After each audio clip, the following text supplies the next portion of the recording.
चढवलाय।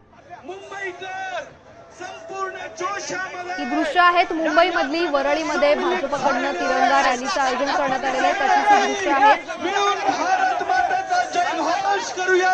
मुख्यमंत्री देवेंद्र फडणवीस हातामध्ये तिरंगा घेऊन या रॅलीमध्ये सहभागी झालेले। छत्रपती शिवाजी महाराज की।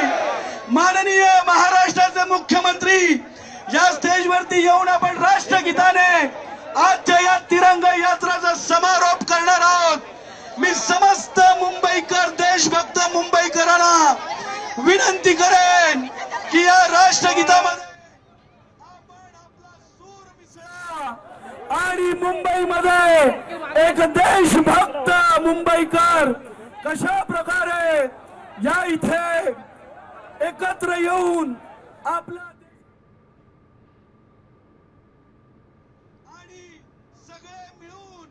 आपण भारत मातेचा पुन्हा एकदा जयघोष करूया। बोलो भारत माता की। वंदे वंदे। मी समस्त मुंबईकरांचे धन्यवाद देतो की आपण या कोस्टल रोडची निर्मिती सन्माननीय मुख्यमंत्री आदरणीय देवा भाऊनी केली।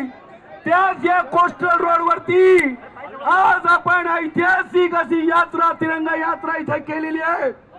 त्या टोकापासून ते ह्या सांगता स्थानापर्यंत अजूनही भारताचे झेंडे आपल्याला येताना दिसत आहेत आणि म्हणून या तिरंगा यात्राची सांगता आपण सगळ्यांनी राष्ट्रगीतानी करायच्या। एक साथ राष्ट्रगीतानी करूया। बोला भारत माता की। आपला समस्त देशभक्त लोकांना पाठीमागे अजून भरपूर लोक येत आहेत। ते आल्यानंतर आपण सगळ्यांनी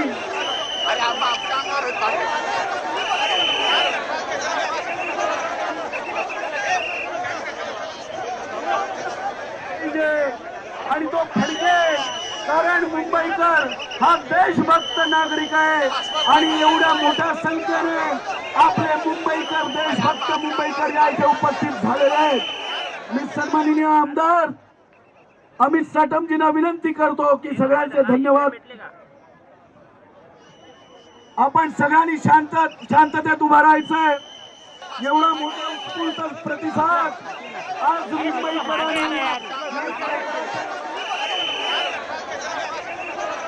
मुंबईमध्ये फडणवीसांच्या नेतृत्वाखाली आज तिरंगा रॅली काढण्यात आली।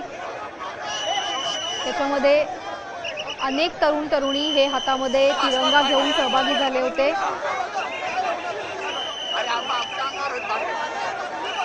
मुंबईच्या वरळीमधली ही दृश्य आहेत।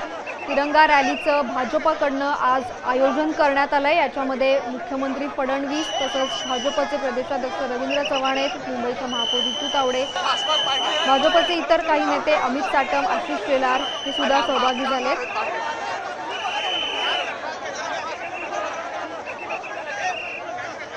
राष्ट्रप्रेमाची भावना तरुणांमध्ये वाढीस लागावी याच्यासाठी या रॅलीचं आयोजन करण्यात आलेलं आहे।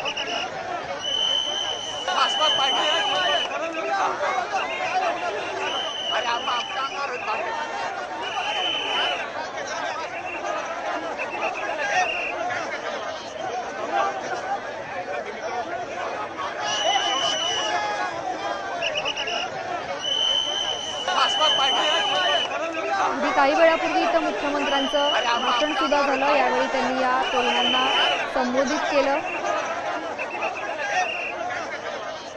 मोदींच्या नेतृत्वाखाली आपला देश प्रगती करतोय, तसंच नव भारतासाठी आपण सर्वांनी एकत्र येण्याचं आवाहन मुख्यमंत्र्यांनी केलं।